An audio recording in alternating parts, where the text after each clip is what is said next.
Hey, beauty! This podcast is a powerful gallery of raw real life stories and the reasons that led these women to reach out to do a boudoir and glamour session. And it was created to give voice to my clients, also known as bombshells, to share their beautiful stories as means of inspiration to other women as well. We also talk about body and mind wellness for the modern women with special guests. Welcome to the Bombshell Tells All podcast. I am your host and photographer, Daisy Teixeira, America's #1 body image advocate.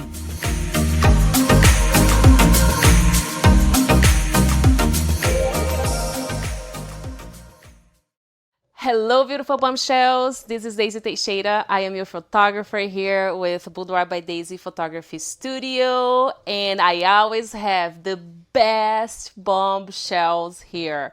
They just don't know yet sometimes, because they come here, they think they cannot make it, but they're wonderful. We just unfold the little beautiful shell that everyone has, and they become that empowered, amazing women that they already are. Today, I have my bombshell here. I'm so proud of her, Marquita. Marquita is going to share her story. She has so much to teach us today. And this is what is more interesting about these ladies is that sometimes we think our story is not going to inspire others. And let me tell you something, because I hear so many stories every single day inside of this studio, and I learn so much. I feel it's just it's a mission to share. This is why we have the podcast. So I appreciate you, Marquita, for being here with me today, sharing your story and helping us to inspire the other ladies too. Yes, thank you for having me. This is really amazing. Oh, that's awesome. All right, Marquita. So you have been a bombshell recently here with us at the studio. I'm super proud of your growth after this. You're already a beautiful, smart woman, but I think you just needed that little reminder. And just for you to be here today with me is already also another growth, because you actually putting yourself out there and helping other people that will actually resonate with your story. But enough about, anything to do with this, because I definitely want to go on your story and learn. Okay, so introduce yourself, tell us who you are, anything that you want to share as far as just giving us some little background. Well, my name is Marquita Cameron. I'm originally born and raised in Washington, D.C., but my family's from that little gorgeous island of Jamaica. I'm 39, soon to hit the big 40, so that's a big triumph for me right now. Married, 3 kids, twin boy and girl, love them tremendously. And my youngest one, he's 14. I currently live in Frederick, Maryland, college graduate, master graduate. Didn't follow the degree, unfortunately, but I went into a field of mental health because that's where I found my passion and where I found my goal and where I wanted to kind of just start helping people and getting people to where they need to be. Wonderful. So tell us a little bit more about Jamaica. This is amazing. Have you ever been there? I used to go every single year. My grandparents, especially my grandfather, just recently passed, but we used to go every year. Soon as summer break hit, we were on a flight. We were there for like a month, sometimes longer, and I never wanted to come back home because right now I hate the cold. That is the worst thing ever for me. I love the beaches, the blue water, the fact that you can go outside and get your food off the trees. Everything about the island is beautiful. I would recommend for anyone to go see it. Sometimes I tend to tell people I'm like, Jamaica's the best island out of the Caribbean. I tend to overdo it sometimes, but it's a beautiful island. It's very lovely. The people there are amazing. It's very, very unity there. Everyone is, happy. You don't see an unhappy Jamaican person anywhere out there. So it's definitely, I would recommend for anyone to go see. Wow, that's incredible. And I'm glad that you actually kept your ties back home. Even though you were born here, you're a first generation. That's pretty much, like the life of a first generation kid. You keep your ties very strong with where you were born and with your family. And this is amazing. I love that you get to do this. Do you actually have the same experience with your kids? My kids will be going this coming summer. This will be their first year going. So, my daughter, she's always wanting to learn what her family is, what they've done, what they like to do, what it's like to actually live on an island and be that island kid and that island life. So, this coming year, this will be their first trip going. So we're trying to get them more and more into it. They're very Americanized because they've been here for so long. And of course, their father is amazing, so they've learned that side of their culture. But now they get to learn my side of the culture and they get to experience what it's like to be in an island, to enjoy summer almost all year round, to be able to walk out to a beach or walk out to a deck and feel ocean breeze, because my kids have been used to mainly just cold and then sometimes warm and then sometimes cold, but now they get to have a more diverse look at things. So this will be a good experience for them. Girl, take me with you. Everybody wants to go. My husband's even excited. He's like, this will be my first year. So it's going to be an amazing trip with my family and all of my sisters and my mom and my uncles. It's definitely going to be an amazing trip. That's wonderful. Prepare your bikini. Oh, yeah, I got to. I'm officially putting on a two-piece this year. Yes, you are. Yes, you are. Love that. Wow. So that's wonderful. Thank you for sharing that. Yeah, absolutely. Yeah. I am a parent who has three kids, and my three kids are first generation American too. But I try as much as I can to keep the ties strong for them. Like learning the language and going on the trips, visit the relatives. We do what we can, Yeah. but it's wonderful that you're experiencing this together. Absolutely, yeah. Yeah. So, Marquita, talking about your childhood and all your trips and visits, how was that? Just like, can you tell me something funny? Any memories that you can go back to share? So when I was younger, my aunts used to always have this crazy nickname for me. They used to call me Spongy and they used to call me Tweety Bird. And people used to never seem to understand. And even my husband was kind of like, why are they calling you Spongy? It's like calling you SpongeBob.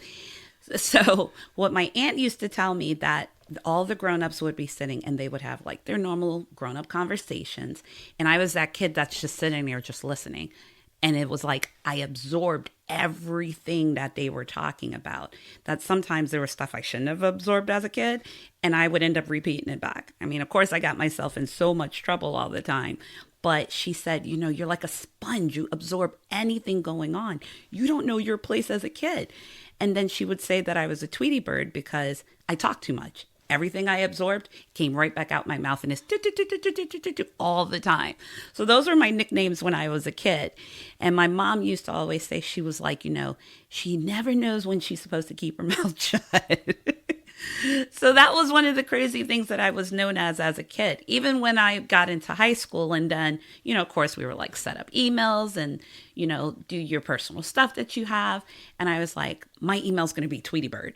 And people were like, why? I'm like, ask my mother, ask my aunt. And they were just looking there like, oh God, here she goes again. So that's a really fun fact that I tell a lot of people about me, that, just being that talkative bird that couldn't keep her mouth shut. That is so cute. I love them. Yeah. Yeah, absolutely. I think, honestly, it's interesting that you went into a different career path. Yeah. Because I can kind of see you working with mental health issues.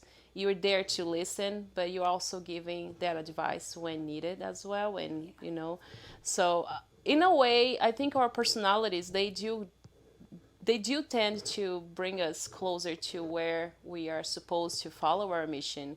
I am a firm believer that all of us have a mission here. Some people were, all of us. I'm sorry. We are here to learn to love ourselves. This is one very, very important mission, so we can actually love others as well. However, there are career paths that was destined to be for us. Of course, there are some kinds of jobs that we definitely don't feel like it's for us. Completely fine. We can change our course and go somewhere else, some other direction.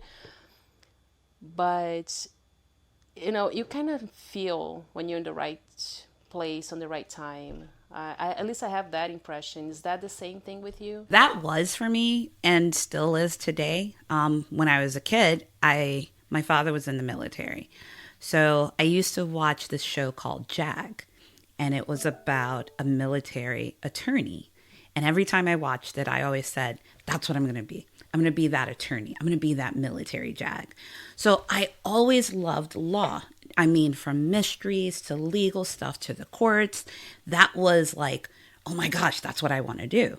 Even in personal life situations where we had legal matters, and I was like, I knew how things were going to play out. And I always said, well, if I was an attorney, that wouldn't have happened. I would have did this, this, and this. Of course, there I go with the Tweety Bird, just talk, talk, talk, talk, talk. But that talking kind of wanted me to go that route. As I grew up, and then I started the experience of going to school, learning pre-law, doing the political studies, minor in international studies, even turning around and getting the master's. I did all that, and I realized, even working in the courthouse here in Frederick, I was like, this isn't for me. This isn't where I want to be. Because it was always, you're in a courtroom fighting for something that you probably could have prevented. I mean, a lot of those cases that were there, and I watched a lot of the attorneys, how they were working, and they just said, if that client of mine's had that person to talk to, or had that influence of saying, hey, this is not the path, you wouldn't be in this courtroom. So then as I got older and when I got married, my husband went through his mental health issues. My daughter at the time went through her mental health issues. I ended up working in Shepherd Pratt here in Frederick.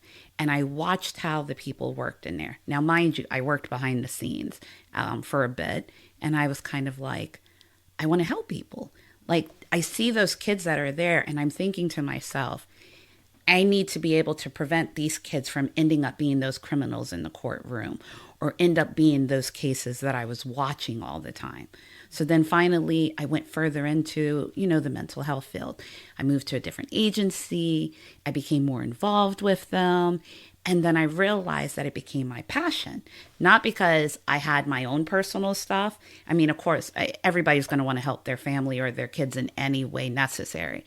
But that drove me more to wanting to be out there to help them. I wanted to prevent those urgent cases or prevent those things that happen. And I mean, working in the mental health field, I've seen so many things, from kids going through things, moms going through things, dads going through things. And I kept saying, I want to help them. So the more I helped, the more I enjoyed. And the more I enjoyed, the more I wanted to do it. And before I knew it, I was so far in, I was like, well, this is where you're at. You ain't going nowhere now. And I mean, every day, we have kids that come in, and I mean, their little faces are just so amazing to see. And then when you look at their stories, and it's like, my gosh, I hope I'm making some difference to them. And normally when we get to that part of where they completed their treatment goals and they're doing great, they come back and they just tell you, thank you for being that person that listened. Thank you for giving me that doctor's note for school or whatever it is. I mean, because you made that person's day no matter what it is.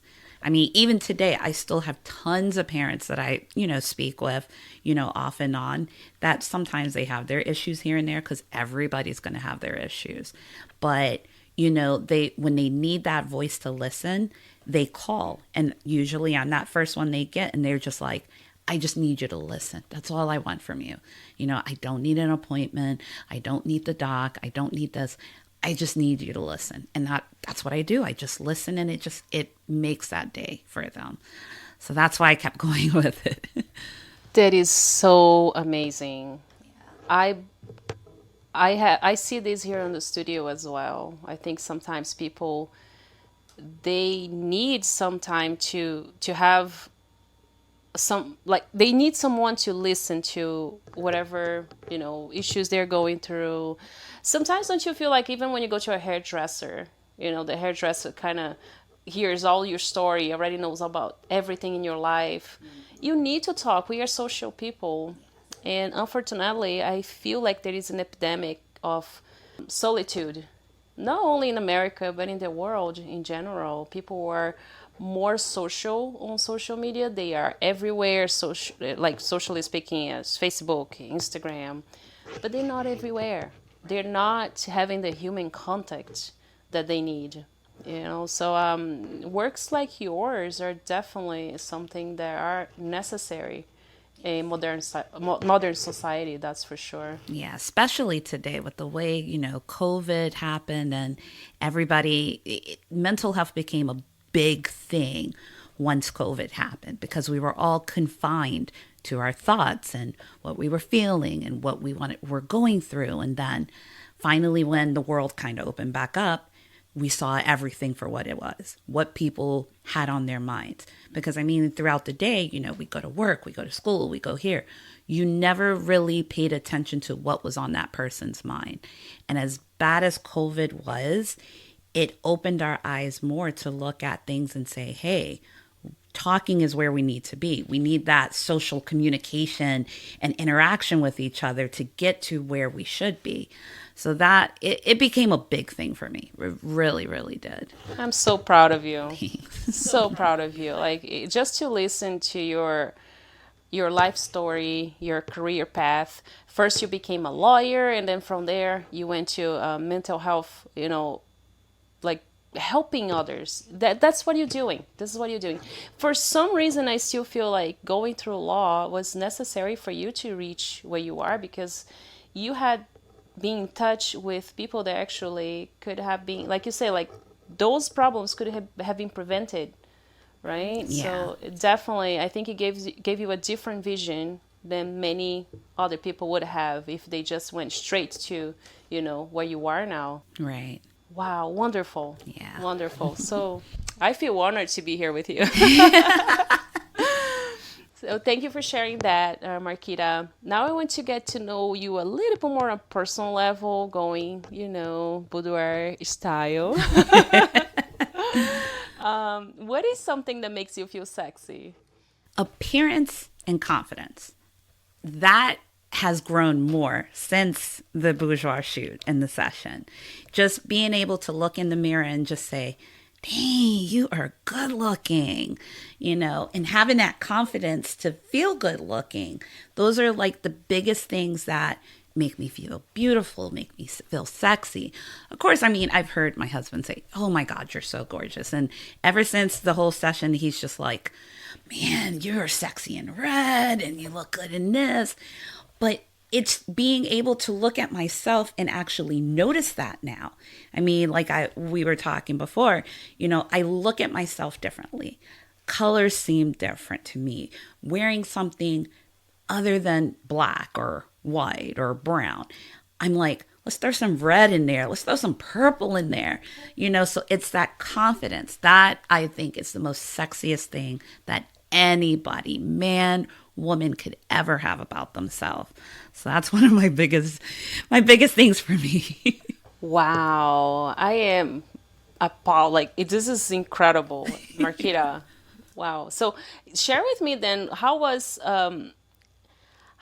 the experience overall for you? I understand that in the beginning you were a little bit, iffy about, you were unsure. You had all the excuses that you can think of in the back of your head. You're not the first person though, Right. But I want to hear more about it. So I had been following a lot of different boudoir photos. I had looked at different things because I would say probably about 2019, 2020 was probably when I felt my lowest. I had been diagnosed second time around with thyroid cancer, which was crazy to me because I survived it the first time when I was 18. So second time around was diagnosed, had surgery, had the treatments and everything, had this humongous scar that had me completely low. I mean, literally, I would go out and I would have even kids kind of looking like, what happened to you? Did somebody cut you? So that's where my confidence became low. when I started following a bunch of the bourgeois sessions and some of the photos and, not just only those, but like all kinds of photos. And I kept saying, there's no way in the world I'm going to do this. I was like, nah. Nope, you don't have clothes on. Nope, you don't have half of your stuff. Nope, you can see my throat. No, I'm not doing it. And even with like the thyroid treatments that I was having, there was the weight gain. So that was making me feel low. Skin was dry, hair was breaking off. I mean, you name it, it was the lowest. So as I kept continuing, I was like, let me see what they have in Frederick. Because I looked at everyone from Texas to DC to Virginia, and I came across yours at that point. Hey. So as I'm looking, I'm just like, man, these people look good. And there was people that, were bigger than me, that were just confident about their weight. Like, I got this, please, whatever. And then there was the Bombshell week. So, of course, I'm sitting at home. I barely sleep half of the time. And I was like, I'm just going to watch these. And I kept watching. And the more and more I kept watching, I was listening to the different stories. There was one to this day, and I got to remember her name, but it touched me in such a way that I was like, if I don't do this now, I'm going to be 70, 80 and regret the things that I didn't do when I was younger.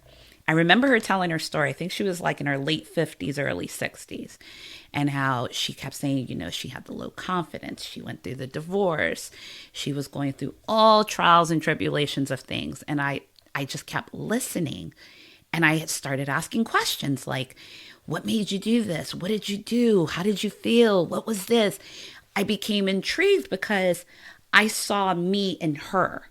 Even though I was in my early 30s, I kept saying, that's me. That's what I'm going to be, or how I'm going to feel 70, 80. And then I'm going to regret not having this chance. So the more she kept talking about it, and she answered all my questions. And then, of course, Daisy was realizing I was asking questions. And I guess that was your way of saying, all right, I'm about to reel this girl in. She's wanting to do it. Come on. And it was weird because then you were like, so what's stopping you? And I remember giving an excuse. Oh, the scar on my neck. It looks like a Colombian necktie. I was like, I don't want to do this with the scar. And you're like, oh, girl, we can Photoshop that. But why would you want to Photoshop it? Your scar is your story. Your scar is your conquered, your battle. Why would you want to cover it? And of course I heard that and I was like, because I don't like my scar and that's why I want to cover it. But then, we kept going on, and then there was the next day of the Bombshell week, and I heard another story, and I heard all these women's story, and I'm like, my gosh, if I don't do this now, I'm going to be 50, 60 coming back like, okay, I'm ready to do my bourgeois shoot. Why not come out of your shell now while you still young and kicking and, can still do what you do? Now, mind you, they were still doing what they were doing, but they did it at a later time. No shame to anyone for what they did. You come out of your shell when you're ready. But at that point, it was kind of like, all right, Marquita, come on, let's get the shell open. You want to do it. So then we kept going on and on, back and forth. And then I said, oh, money's the issue. Now, mind you, I work in a good field. It wasn't the issue, but it was just another excuse to be like, all right, if I throw the money excuse, maybe she'll leave me alone. But you kept coming with more confidence and more reasons to do it. And I remember that morning, I was heading to work and I was sitting in Starbucks. And of course, they took forever with my coffee. So I was running late for work that day. But I remember re-listening to the Bombshell week. And I kept saying to myself, sitting in a car, what do you have to lose, Marquita? Just do it. You're about to be 40. Let's step out of your comfort zone. Let's step out of that shell. Because as a kid, I always did that. The minute I felt like I wasn't confident about something, as my aunt said, I was that Tweety bird. I'm going to come out and I'm going to talk and I'm going to let it known. So, of course, I kept sitting there and I was like, all right, let's just do this. And before I could even think any further, I signed in, I bought the package, and then I texted you and I was like, all right, I did it. This is happening. Here we go. We're going to do it. And you were like, oh my God, I'm so excited. Yes. And it was just like, even after I signed it, I was kind of like, oh my God, what in the world did you just sign up for? Are you really going to do this? Like, are you going to do it? And I just said, go for it. And the more I was prepping for it, the more I looked at it, I felt myself coming out of that shell.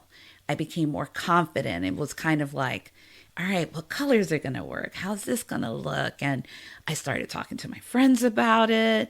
I was talking to my husband about it. And he's just like, you're really going to do this? And I'm like, what do I have to lose? This is like that birthday gift, that big 4-0, step over that line. You finally did it. And we came in and we did it.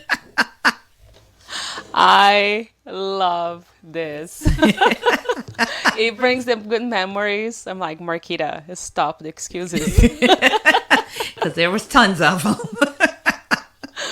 No, you did so well. You Thank did you. so well. And it is a journey for everyone. I am glad that we are able to share other people's stories again. That helps other people. Whenever you actually put yourself out there, of course, you are the owners. You tell others. I mean, what do you want to tell? You know, that's you don't have to go through some experiences that might make you feel uncomfortable, and that's okay. But the experiences that you're okay with sharing, those ones are very inspiring. They make us go like create like a close bond together. And over here, I feel like we do have that. We do have the, I call it the Bombshell Club, or, you know, you guys are my Bombshell. Yes, you are. We become friends after, you know, which I absolutely love because for me is more than just, you know, a business. For me, it's a mission. Like I said in the beginning, for me, this is a mission. What I'm doing here is a mission. I want to go out there and tell to every woman, please stop. Stop being depressed. You don't deserve this. What you deserve is to look at yourself in a different light. Let me show you. Let me show you. And what you did, Marquita, was incredible. When you walked here, you had your whole experience. You you know, you did the poses. I mean, you just trust the process and you have fun, and that's what this is about. It's not to be stressful. It is meant to be fun. It's meant to be something for you. You do everything for everyone. It's your turn. You deserve this, and you did it. It was fun. It was amazing. I mean, if I was to repeat this again, I'd be back in here again doing it again and again. It was a big experience, and it made me feel great. And that's a lot coming from me because I wasn't feeling like that for a while. And the experience it was like boom. It's like there's that bomb. You finally went off, and now you're like, oh my gosh, I look good. I mean, even today I was like, let me throw on some colors and make this work. Love it. Love it. You're definitely a different woman. Yes. You were still the same physically. So this is what is interesting because you were still the same physically, Yeah. but now you're realizing how beautiful you are. Yes. Yep. Oh my gosh, this is amazing. I love that. Definitely don't have to listen and wait to hear it half of the time. It's like you can just look and say, girl, you beautiful. Like you ain't even got to hear it from nobody else. If you don't hear from nobody else, you hear it from yourself every morning. That's that affirmation that you give yourself in the morning when you wake up. Yes, it's the switch of mind. You know, nothing against supermodels. I think they dominated the industry in the past, the fashion industry, and they're beautiful, they're gorgeous, but we should not be comparing ourselves to anyone. Doesn't matter if she's a supermodel, if she's a influencer. This is not the goal. The goal is for you to look at yourself and what you have, what do you have, what do you bring to the plate? You know, because that's what is going to make you realize that you are worth it. Absolutely. So is the other person. Live your story. Let the other person live their story. And together, we inspire each other. You know? Absolutely. So your pictures are gorgeous. Drop that gorgeous. God, I love that. Love it. Wonderful. I think we can skip that question here. Do you want to talk about your cancer, or is that something you want to talk about? I mean, yeah. I mean, I've come more confident now to talk about it. Okay. I mean, it was shocking because I never thought in a million years, what am I doing with it? But I remember when I was about 17, 18 when I Mm-hmm. took ill. I remember playing basketball and feeling extremely exhausted. Now, mind you, I came from a family that played sports. I mean, island people were running all over the place. And I remember just being drained. And I came home. My grandmother looked at me. She said, "You don't look like you're feeling good." And I was like, I'm not doing good. My grandfather, bless his heart, he had that worried look like something was wrong. So finally was going in, seeing doctor after doctor, trying to figure out what was going on. Noticed that I had this goiter on my throat. Now, of course, 17, 18, you're not worried about that. You're busy like, I want to go to the mall. I want to go play sports. I want to go hang out. But it got to a point where I was just so out of it that I was like, I don't want to do the normal stuff anymore. So finally they get in, biopsy after biopsy, oh, it's hyperthyroid. Oh, it's hypo. Oh, it's this. I remember being poked so many times to figure this out. And finally, one doctor, he was in Greenbelt, and he said to my mom and he said to my grandfather, he said, "I don't think this is hyper. I think this is more severe." And he did the biopsy, sent it off. That's when they found out I had minimal invasive carcinoma. And it was in the left gland. Now, at the time, kids that young, it's hard to maintain something like that because you're still young, you're still growing. So they said, best form of action is let's go ahead, let's get the gland out, let's check the other side. She'll be a normal, happy life, not a big deal. So I went through the procedure, went through the surgery. I remember hating everything about it. The recuperating, my neck was tight, my throat was tight, not being able to talk for a bit. And then when I finally started talking, I sounded like a guy. Now, of course, me, 18, sounding like a guy, that's when that confidence was like, oh, I ain't coming out the house. I look horrible. I've got this scar. I sound like a guy. First thing they're going to say is, oh, did you have transplant surgery? Or like, are you going from female to male? It was all those questions that ran in my head that instantly closed me up. And I was like, I'm not doing this again. Now, God willing, survived everything, moved on with life, was treated properly and was like, all right, I'm doing okay. And I started gradually kind of building back on myself at that time.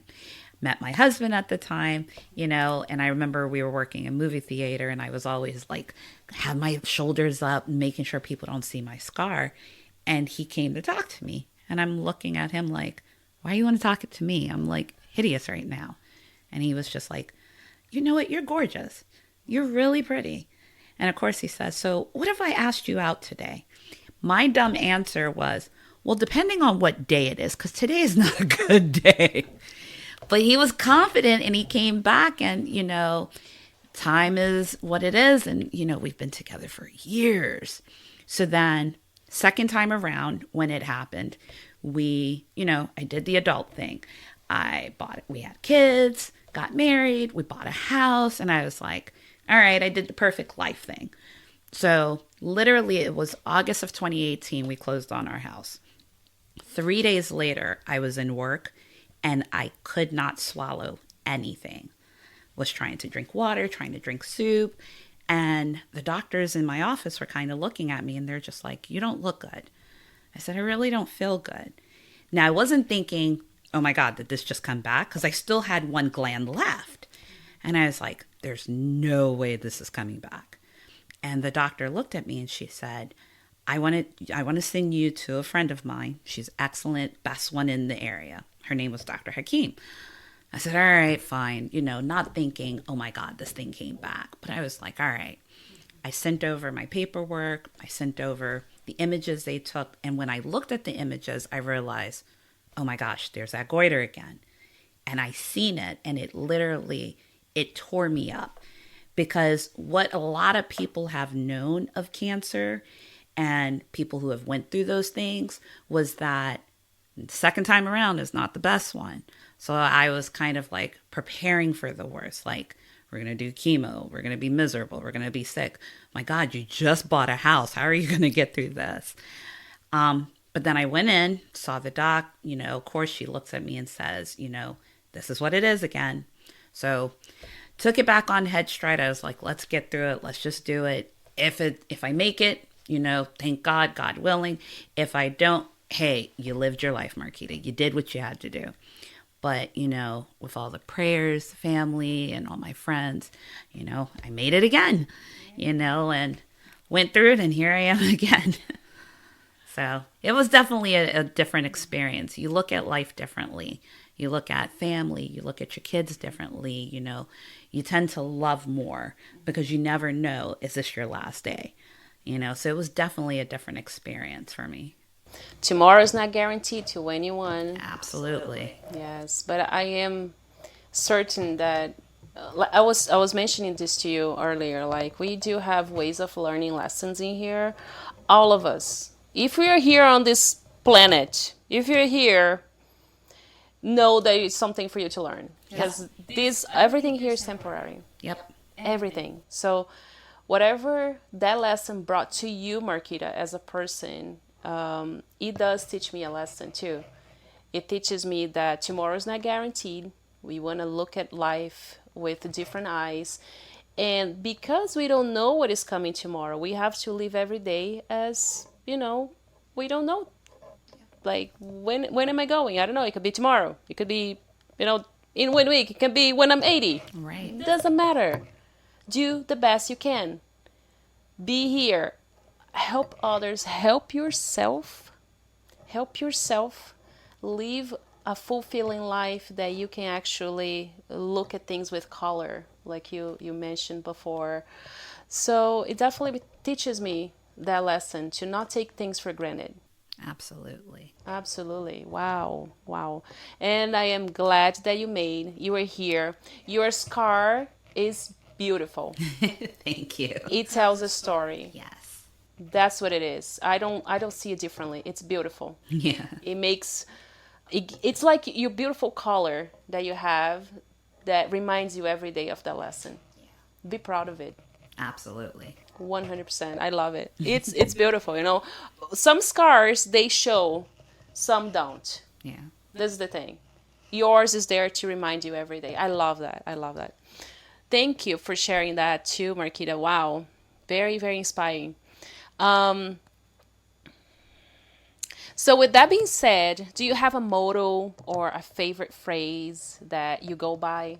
So I've learned one and I've kept it. I'm actually planning on getting it tattooed once I can figure it out. But it's a Latin phrase. It's from Julius Caesar. And when he said this phrase, he wrote a letter to the Roman state after he won his battle over zeals. That's the history behind it. So the motto is Veni, Vini, Vici, which means I came, I saw, I conquered. That became my motto through everything I've went through, from family issues to when I was diagnosed with cancer, making it through, even when I came and did the bourgeois session. I came, I saw what I wanted, and I conquered it. I did it.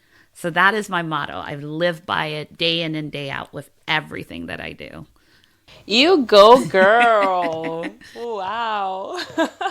Yes, that was your message on the very final picture that we took. Yes. Yes. I wish I was able to spell it at the time, but I was like, you know what? Let me just put it in English. It is about the reminder. Yes. Yes. Wonderful. Okay. So, Marquita, now that you have officially become a bombshell, Yes. Yes, I did. you are our bombshell here. I want to hear from you what the word bombshell means to you, Marquita. Well, one, it's a confident female. That's the biggest thing. It's a beginning. It's like a new beginning for that woman who wasn't confident, that she's confident now. And like I was saying, it's like being in this closed shell that you don't want to come out of. And no matter how many things are there to kind of help you get out of it, you become so comfortable in what you were. So when you finally become that bombshell, I mean, as the word says, bombshell, it's like, boom, that bomb went off. You broke out of that shell, and now you're this hottie that's out there, and you're just like, girl, you look good. I mean, it is like you build that self-esteem, that confidence is out there. I mean, looking at things differently, it's like your eyes are open more to be looking at things differently, knowing yourself differently, loving yourself differently. And once you love yourself differently, then you can love others and you can share your story and share that bombshell. You can help another woman light that little fuse on that shelf so she can go boom and explode out of it. So that's what it is to me. It's becoming that, it's that new beginning. It's that confidence, that bomb of excitement and just loving yourself and being like, man, where has this girl been all this time? That's what being a bombshell means to me. I am in love. This is the first time I see that definition. I love to hear this from everybody. Yours is incredible. It definitely gives me a visual. Marquita, you are a bombshell. You definitely, from the April girl that I met on the Bombshell Week to today in November, that is a huge growth. A huge, huge growth. Yes, it is.